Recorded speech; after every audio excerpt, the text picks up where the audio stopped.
आज की इस वीडियो में हम बात करने वाले हैं इंडियन हिस्ट्री के one of the biggest financial scam के बारे में। कैसे एक मामूली से फल बेचने वाले ने 30,000 करोड़ का स्कैम किया। ये स्कैम इतना बड़ा था कि इस फल बेचने वाले ने महाराष्ट्र के बड़े से बड़े डिफेंस ऑफिसर, पॉलिटिशियंस और यहाँ तक कि अंडरवर्ल्ड तक को खरीद लिया था। And in the year 2000 Mumbai के दीपा बार में इस बंदे ने एक बार डांसर के ऊपर 90 लाख रुपए उड़ा दिए थे। और ये स्कैम इतना बड़ा था कि कोर्ट के फाइनल जजमेंट के बाद इस बंदे को 30 साल की सजा हुई और 200 करोड़ रुपए का फाइन भरना पड़ा। जिस स्कैम में 200 करोड़ का सिर्फ फाइन भरा गया हो, तो अब आप अंदाजा लगा सकते हो वो स्कैम खुद कितना बड़ा होगा। And for the first time किसी स्कैम में किए गए घोटाले को ठीक करने के बजाय गवर्नमेंट ने उन चीजों को एज इट इज एक्सेप्ट कर लिया और एक नॉर्मल सा पुलिस कांस्टेबल जिसकी सैलरी 9,000 रुपए थी, उसके पास 100 करोड़ रुपए की प्रॉपर्टी कैसे आई और कैसे कर्नाटका के एक रेलवे स्टेशन पर फल बेचने वाले ने इतने बड़े स्कैम को अंजाम दिया। आज की इस वीडियो में हम बात करने वाले हैं Abdul Karim Telgi scam, better known as stamp paper scam के बारे में। Without any further ado, let's start the video.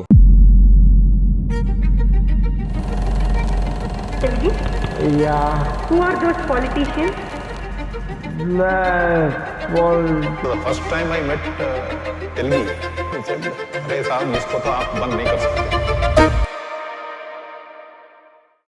On 29 जुलाई 1961 में कर्नाटका के बेलगांव शहर के खानपुर में एक रेलवे कर्मचारी के घर में अब्दुल करीम तेलगी का जन्म हुआ था। अब क्योंकि तेलगी के फादर रेलवे में जॉब किया करते थे, तो तेलगी की फैमिली की फाइनेंशियल कंडीशन अच्छी थी और सब कुछ ठीक ठाक चल रहा था। लेकिन जैसे एक अच्छे खासे परिवार को बर्बाद होने में टाइम नहीं लगता, वही सेम चीज तेलगी के परिवार के साथ हुई। जब तेलगी सिर्फ 7 साल का था, तब उसके फादर की बीमारी की वजह से डेथ हो गई थी। और क्योंकि तेलगी अपने घर का सबसे बड़ा लड़का था, तो घर की सारी रिस्पॉन्सिबिलिटी उसके कंधों पर आ गई और फैमिली की कंडीशन इतनी खराब हो गई थी कि उन लोगों को रेलवे स्टेशन पर फल सब्जी बेचकर गुजारा करना पड़ा। अब तेलगी को शुरुआत से ही पढ़ने का बहुत शौक था और वो दिन भर फल बेचकर अपने स्कूल की फीस भरा करता था। और तेलगी ने बीकॉम तक की पढ़ाई कंप्लीट करी और बहुत सारी अलग अलग कंपनीज में जॉब भी करी। लेकिन तेलगी को हमेशा से ही कम टाइम में ज्यादा पैसा कमाना था, तो इसीलिए तेलगी मुंबई आ गया और यहाँ पर आकर उसने डिफरेंट टाइप्स की जॉब करी। जैसे किसी कंपनी में सेल्समैन की जॉब करी या फिर झाड़ू पोछे की जॉब कर ली और फाइनली कुछ टाइम बाद उसे किशन गेस्ट हाउस में एज अ मैनेजर जॉब मिल गई और यहीं पर उसकी मुलाकात हुई शाहिदा बेगम से। और कुछ टाइम बाद 1987 में इन दोनों ने शादी भी कर ली। अब मुंबई आने के बाद तेलगी ने ये चीज नोटिस करी कि उसके साथ के सारे लड़के गल्फ कंट्रीज जा रहे हैं और वो लोग वहाँ जाकर अच्छा खासा पैसा कमाते हैं। तो तेलगी ने डिसाइड करा कि अब वो भी बाहर चले जाएगा और कुछ टाइम बाद तेलगी सऊदी चला गया और तेलगी ने यहाँ 7 साल तक काम किया और बहुत अच्छा खासा बैंक बैलेंस भी जोड़ लिया। और यहाँ रहते हुए तेलगी ने एक चीज नोटिस करी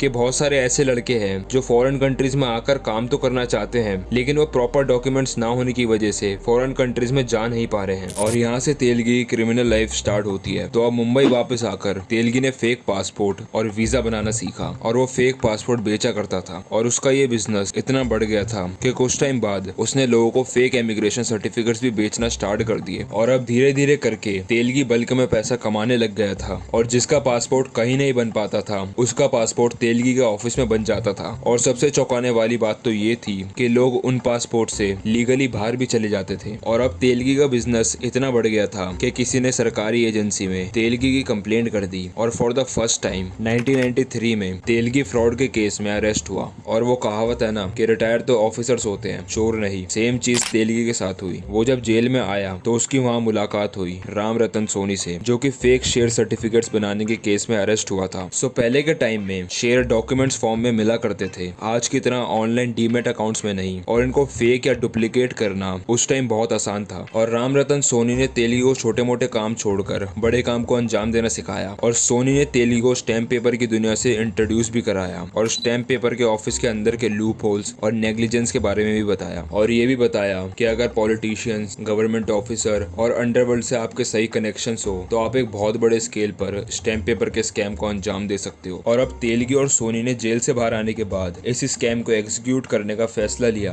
तेलगी और सोनी का कोलैबोरेशन स्टैम्प पेपर की दुनिया में एक बहुत बड़ा टर्निंग पॉइंट था। अब स्टैम्प पेपर होते क्या हैं, उन्हें समझना आप सभी के लिए बहुत ज्यादा इंपॉर्टेंट है। स्टैम्प पेपर 2 तरीके के होते हैं। पहला होता है judicial stamp paper. Judicial stamp paper generally affidavit file करने के लिए या फिर लीगल सर्टिफिकेट फाइल करने के लिए होता है और ये कोर्ट में सबमिट किया जाता है। और दूसरे होते हैं नॉन जुडिशियल स्टैम्प पेपर, जो कि कोर्ट के आउटसाइड यूज किए जाते हैं। For example power of attorney, sale deed, rent agreement, transfer of property documents और कोई भी कॉन्ट्रैक्ट या एग्रीमेंट जिसे हम साइन करते हैं उन्हें हम नॉन जुडिशियल स्टैम्प पेपर कहते हैं। सो ये स्टैम्प पेपर सिर्फ post office, government treasury office और कोर्ट में मिलते हैं। लेकिन अगर कहीं ये दोनों ही स्टैम्प पेपर अवेलेबल ना हो तो वहाँ पर तीसरा स्टैम्प पेपर यूज किया जाता है जिसे कहते हैं स्पेशल एडिसिव स्टैम्प पेपर। ये भी बाकी स्टैम्प पेपर की तरह सिमिलर होता है, लेकिन इसे कैंसिल करना बहुत जरूरी है क्योंकि ये कैंसिल करने के बाद ही वैलिड माना जाता है। सो कैंसिल करने का मतलब है कि आपने एडिसिव स्टैम्प पेपर को किसी डॉक्यूमेंट पर चिपकाया और उसके बाद एक ऑफिसर अपने प्रॉपर सिग्नेचर करता है उसके ऊपर और अपने स्टैम्प की सील भी लगाता है, और इसी चीज को कैंसिलेशन ऑफ स्टैम्प भी कहा जाता है। और ये इसीलिए किया जाता है ताकि कोई इसे रीयूज न कर सके। और तेलगी ने जो बड़े बड़े स्कैम किए थे उनमें सबसे ज्यादा नॉन जुडिशियल और एडेसिव स्टैम्प का यूज किया था क्योंकि उनकी वैल्यू तब बहुत ज्यादा होती थी। सो अब आप सभी को इंडिया का स्टैंपिंग सिस्टम तो समझ आ गया होगा। तो अब मेन पॉइंट पर आ जाते हैं कि कैसे तेलगी ने स्टैम्प पेपर का यूज करके इतने बड़े स्कैम को अंजाम दिया। सो अब जेल से बाहर आने के बाद तेलगी राम रतन सोनी के नीचे काम करने लग गया और वो सोनी के लिए नॉन जुडिशियल और एडेसिव स्टैम्प्स को बेचा करता था। और तेलगी अच्छा खासा पैसा कमा रहा था, लेकिन इतने में उसका पेट नहीं भर रहा था। सो कुछ टाइम बाद तेलगी ने स्टैम्प पेपर से रिलेटेड सारी इन्फॉर्मेशन को कलेक्ट किया और स्टैम्प पेपर का लाइसेंस ले लिया। अब तेलगी ने लाइसेंस इसलिए नहीं लिया था ताकि वो लीगली काम कर सके, बल्कि इसलिए लिया था ताकि कोई इस पे शक ना करे। अब थोड़ी बहुत रिसर्च करने के बाद तेलगी को ये पता चला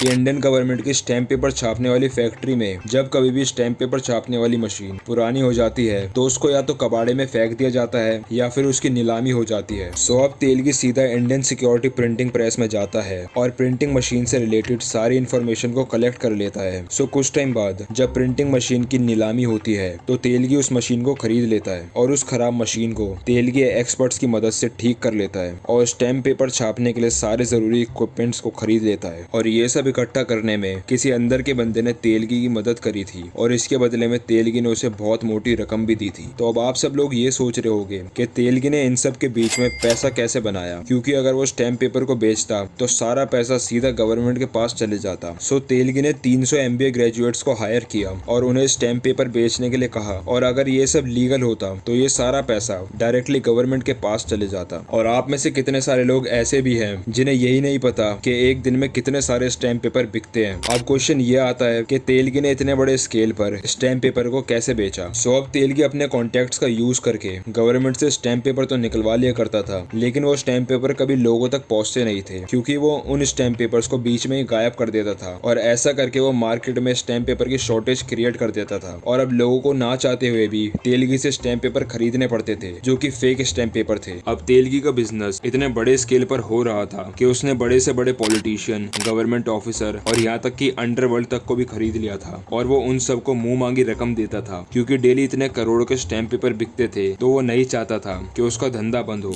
अब तेलगी के पास इतना ज्यादा पैसा आ गया था कि वो जो मर्जी चाहता वो कर सकता था और जो चीज चाहता वो खरीद सकता था। और तेलगी की इन्हीं सब दिखावों की आदतों ने उसे पकड़वाया भी। सो ये बात है 31 दिसंबर 2000 की। तो उस दिन तेलगी मुंबई के दीपा बार में बैठकर शराब पी रहा था और इस बार की एक डांसर जिसका नाम तरन्नुम खान था वो तेलगी को बहुत पसंद थी। सो न्यू ईयर्स ईव की रात को तेलगी तरन्नुम खान पर उस दिन 90 लाख रुपए उड़ा देता है। और आप लोग खुद इमेजिन कर सकते हो कि सन 2000 में 90 लाख रुपए की क्या वैल्यू होगी। और उस दिन के बाद से तरन्नुम खान पूरे मुंबई की सबसे अमीर बार डांसर बन गई थी। और तेलगी की इन्हीं सब आदतों की वजह से वो धीरे धीरे करके मुंबई पुलिस की नजरों में आ रहा था। अब तेलगी ने 10 साल तक अपना स्टैम्प पेपर का बिजनेस किया और 2001 में बेंगलोर पुलिस को एक टिप मिलती है कि एक ट्रक पकड़ा गया है जिसमें 2.5 करोड़ के आसपास के स्टैम्प पेपर हैं। तो पुलिस को ये चीज समझ में नहीं आती कि इसमें गलत क्या है। फिर कुछ टाइम बाद फॉरेंसिक एक्सपर्ट्स को बुलाया जाता है और तब पता चलता है कि ये सब फेक स्टैम्प पेपर्स हैं। और अब पुलिस डीपली इन्वेस्टिगेट करती है इस केस को और कुछ टाइम बाद पता चलता है कि इसमें तेलगी की इन्वॉल्वमेंट है और तेलगी कुछ टाइम बाद अजमेर शरीफ में अरेस्ट भी हो जाता है। लेकिन तेलगी के जो कनेक्शंस थे वो काफी ज्यादा स्ट्रॉन्ग थे और इसी के चलते तेलगी जेल में रहते हुए भी अपना बिजनेस कंटिन्यू कर रहा था। अब कुछ टाइम बाद SIT की एक मीटिंग बिठाई गई और धीरे धीरे करके बड़े बड़े नाम सामने आने लग गए। सो जब इन्वेस्टिगेशन में तेलगी से टोटल अमाउंट के बारे में पूछा गया तो उसको याद ही नहीं था क्योंकि वो पैसा बोरियों में रखा करता था और ये पैसा इतना ज्यादा था कि तेलगी को खुद एग्जैक्ट अमाउंट याद नहीं था। और जो ऑफिशियल फिगर सामने आई वो करीब 30,000 करोड़ की थी, लेकिन लोगों का ऐसा मानना है कि ये स्कैम 1 लाख करोड़ के आसपास का था। और 2003 में 1 लाख करोड़ की कितनी वैल्यू होगी, आई थिंक कैलकुलेटर भी शर्मा जाएगा इस अमाउंट को कैलकुलेट करते हुए। और ये जो अमाउंट है 1 लाख करोड़, ये लास्ट ईयर 2022 का इंडियन एजुकेशन का बजट था। तो अब आप खुद अंदाजा लगा सकते हो कि ये स्कैम कितना बड़ा था। सो इस स्कैम के एंड में तेलगी को 30 साल की सजा हुई और 202 करोड़ रुपए का फाइन भरना पड़ा। और आज तक तेलगी की प्रिंटिंग प्रेस कहाँ है इसके बारे में किसी को भी कुछ नहीं पता। और ये stamp paper scam Indian history का पहला ऐसा स्कैम बना कि इसके घोटाले को ठीक करने के बजाय इंडियन गवर्नमेंट ने इसको एज इट इज एक्सेप्ट कर लिया। और 2017 में मल्टीपल ऑर्गन फेलियर की वजह से तेलगी की जेल के अंदर ही डेथ हो गई। So this is it. आज की वीडियो यहीं तक थी। और अगर आप लोगों को वीडियो पसंद आई तो लाइक जरूर कर देना, साथ ही साथ में मेरे चैनल को सब्सक्राइब कर देना और बेल आइकन को भी दबा देना, ताकि ऐसी अच्छी वीडियो का नोटिफिकेशन आपको जल्दी से जल्दी मिलता रहे। और कमेंट करके वीडियो का बेस्ट पार्ट जरूर बता देना और अपना नेक्स्ट टॉपिक भी जरूर शेयर कर देना। मैं कमेंट सारे पढ़ता हूँ और मैं ट्राई जरूर करूंगा नेक्स्ट वीडियो उस टॉपिक पर बनाने के लिए। तो मैं मिलता हूँ आपसे नेक्स्ट वीडियो में। Till then stay strong and love you all.